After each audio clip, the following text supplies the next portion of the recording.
What's going on, everybody? My name is Kevin Muller, the movie guy from Cinephellas.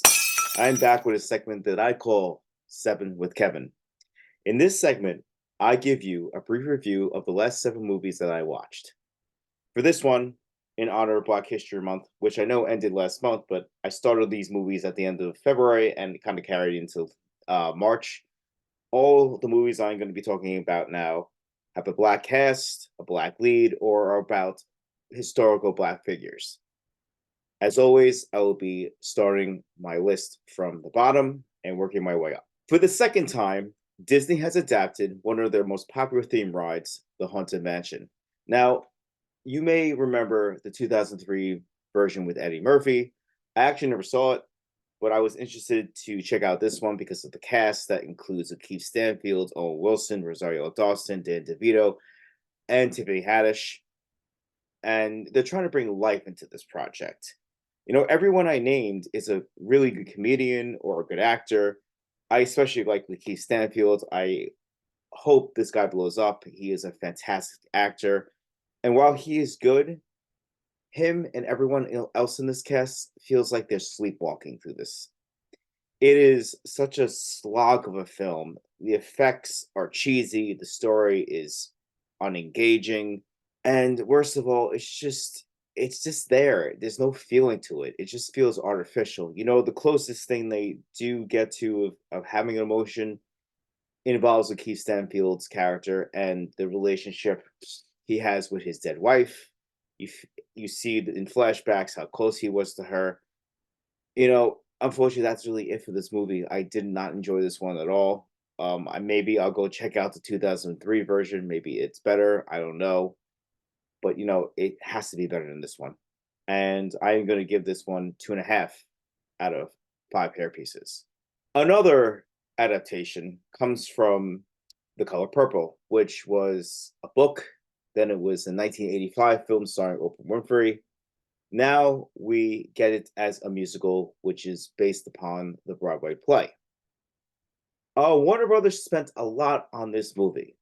The production design, the sets, the dance sequences, the overall look of the picture is just so expensive and it's so beautiful. But it is a shame, like Haunted Mansion, that did not generate an ounce of feeling in me. It really didn't because there's so much rich material to work from. The pacing in this one is very uneven. It's 2.5 hours, and I don't know, the constant time jumps in this one didn't really work for me. I feel that this may work better as a book because I just found the constant time jumps very jarring. It took me out of the narrative. It took the drama out. Danielle Brooks, who was nominated for this movie for the Best Supporting Actress category. She's very good. I liked her. Taraji B. Henson is always great, and she's great here. And leading the pack is Fantasia, who you might remember from one of the American Idol seasons. She was the winner. She's not that strong of an actress, but any flaws with her acting go away when she opens her mouth and she starts singing. So she is the saving grace with her singing. She's kind of flat as a lead, though, in the acting category. And it's an interesting misfire. I didn't engage with this one. Maybe you will. It makes me want to watch the original and or read the book, which I am going to do. I'm sorry, but unfortunately, I am going to give this one 2.5 out of 5 hair pieces. One of the more popular appliances when I was growing up in my household was the George Foreman grill. This thing was great. You would plug it in, it's all electric, no gas, and you put like a piece of meat, like a hamburger or a steak or a pork chop, and you would basically shut it, and it was angled where all the grease would drip out of it. So, you'd be eating a nice, healthy piece of meat. And after watching Big George Foreman, my next film, I realized that, that part of the boxer's life, George Foreman, was kind of hell for him. Uh, this was a period in his life where he was in a lot of financial distress, hence him grinning and trying to smile through the pain, selling this product and a lot of other products. But this film wasn't really half bad. I was kind of surprised because it kind of got released and it kind of disappeared, and that's not always a good sign. What I like most about this film is that it doesn't make George Foreman to, he's not a saint. He's flawed. He's a flawed person. But what I really liked about this movie, what I actually loved about this movie is it stresses the importance of faith and family. Look, I'm not a religious guy and I'm not married, but it is nice to see those two things represented very positively in a film. And George Foreman was married a couple of times, but once he gets his footing, it is when he finds his faith and he becomes, he's in a stable family. Chris Davis, he portrays the big man and he is charismatic and he's a likable lead. But I would like to point out the one performance I really enjoyed in this film was Sullivan Jones, who plays Muhammad Ali. It is such a great performance. He doesn't just nail the voice, but he nails like the mannerisms and the cockiness of the heavyweight. It's a simple picture, it's nothing crazy, but I did enjoy it for those qualities that I did mention up above before. So I'm going to give this one 3 out of 5 hair pieces. Let me ask you something. Have you ever watched a film where you are witnessing a performance that is way better than the movie that it is in? That is how I felt watching Rustin. Rustin, if you do not know, he was responsible for the March on Washington, which was also the event where Martin Luther King gave that iconic speech. Now, Rustin was a homosexual man. He was black, and getting that march basically together, and being a gay black man is the challenging conflicts within this movie. It is a simple, well-meaning film. Dustin Lance Black, who wrote the screenplay for another iconic gay man, Harvey Milk, writes the script. The pacing is a little off in this movie.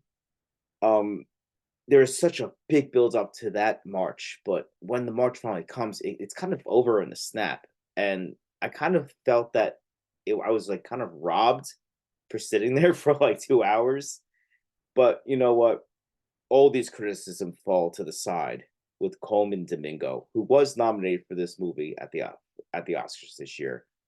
Holy shit, he is good in this movie. He is elevating this thing way above what it is. What it is it is a simplistic biopic.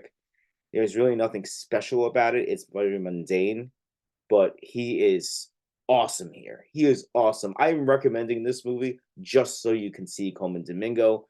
He carries the movie. He has charisma. He's vulnerable, and he's fun. He's fun to watch. I had so much fun watching him on the screen. He is on the screen for the majority, if not the entire movie, and he just makes a really unforgettable and extremely interesting character. It makes me want to go and like watch more stuff on Coleman, not Coleman Domingo, I'm sorry, on Rustin and read more on him. And that's an actor's job. He makes you want to engage with that character, and he did that here.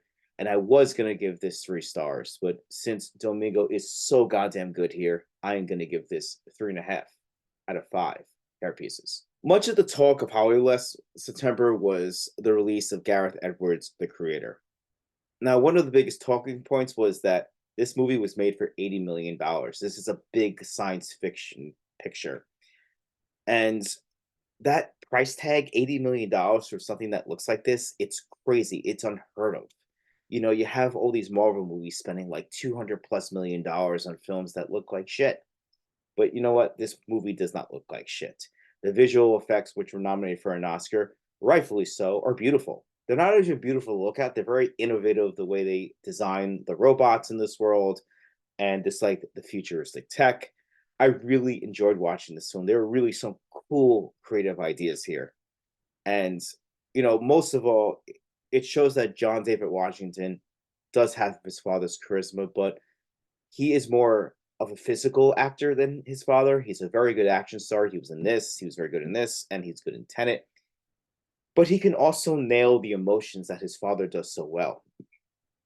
And here he is paired with Madeline Una Volis, who plays the little robot that is the key to everything that so many different groups of people are chasing. Um, Great standout. She is adorable as hell and effective as an emotional point in the film. Much of her acting comes from her facial expressions since she's a robot and she kills it. Incredible. The movie wasn't that big of a box office success. I think it made like 110 off its $80 million budget. It crossed its budget, but you kind of got to double your budget in Hollywood to be a true success. But that should not take away from the power of this film. I really enjoyed it. It's innovative. I hope Gareth Edwards does a lot more in the science fiction genre. I He had some really cool ideas here, and he was able to create something really memorable with such a small budget of $80 million. And I'm going to give this one a 4 out of 5 hair pieces. My next film was a joy to watch because has two actors that are just so in the past um, held back by Disney. One of these actresses was in um, the Marvels, and the other one was in Star Wars, both under the Mouse House. Of course, I am talking about Tiana Paris, who is Monica Rambeau in the Marvels, and I am also talking about John Boyega, who was in Star Wars as Finn in the new trilogy. Basically, letting their acting flags fly. These guys are good. These two are really good in here. They're having a lot of fun, and you know what? It is thanks to the direction of Jewel Taylor. It's his first big feature film, and it's a very complicated movie. You know, it's a lot for a first time director to accomplish what he did here. What I like most about this movie is it takes place on like like a neighborhood in a block of like maybe 5 to 6 blocks, but he made it seem epic. He made it seem such, he made it seem bigger than it was. And I'm not going to talk about the plot because the less you go into this thing, the better you will experience what this thing throws at you. That's how I kind of went in. I got it. Someone at my job recommended this to me, and I went in cold, and I'm kind of glad I went in cold because it is a really twisty film. You also got Jamie Foxx doing some great supporting work as the local pimp. He's having a lot of fun here, and it's just a lot of fun. This film, and it is a cool twist on the science fiction genre, and it has one hell of a cast doing great work. And I'm going to give this one 4 out of 5 hair pieces. All right, I'm going to say this quickly because I have been practicing not to screw this title up. Chevale. Chevale, aka Joseph Boulogne, was a famous composer in the late 1700s France. Now, he was born to a mixed couple. He looks African American. So, trying to play in the musical game within Paris is hard for him because people look down on him because he's black, even though he is so goddamn talented. He's a great musician. He's charming. He's a good swordsman, and he gets to have have sex and sleep with Samara Weaving. That's awesome. But anyway, seriously, it's a great performance. It shows that Kelvin Harris, who was in Waves in 2019, one of my favorite movies of that year, can carry a film. He's great here. I had so much fun watching him, and I had fun the way they showed the history of France through his journey. We have Marie Antoinette coming in here, and Marie Antoinette at first is kind of like an ally, but as the movie progresses, you see how vile and cowardly Marie Antoinette was, and that's why she was beheaded. Minnie Driver also is doing some good work here. She is doing the evil Minnie Driver that she's done before. I think she did it very well in the Phantom of the Opera in 2004. The music is great, the sets are great, the opera is great. The costumes look great too. It's an overall very strong picture, and I really enjoyed it. And I basically hope that you will seek it out. It is on Hulu, Armando's favorite streaming service, because it is a great film, and I'm recommending it. I am giving it very strong 4 out of 5 hair pieces, and it is my favorite film that I saw out of these 7. Okay, so what did you think? Have you seen any of these 7 films? Do you disagree or agree with I thought? Please comment below. Again, also come to the website, cinephellas.com, to check out all the latest in movies, TV, and video games now. Additionally, check out our podcast where we get together, all us wild boys. We'll discuss and debate everything that Hollywood throws at us. For me, on top of doing another segment down the road of 7 with Kevin, I will be reviewing FX's feud Capote versus the Swans, which just basically wrapped up yesterday. And there's more coming down the pipe, and hopefully you tune in. And I'd like to thank my friend Darug for doing this background for me. Very cool. Thank you very much. And as we say on this site, cheers.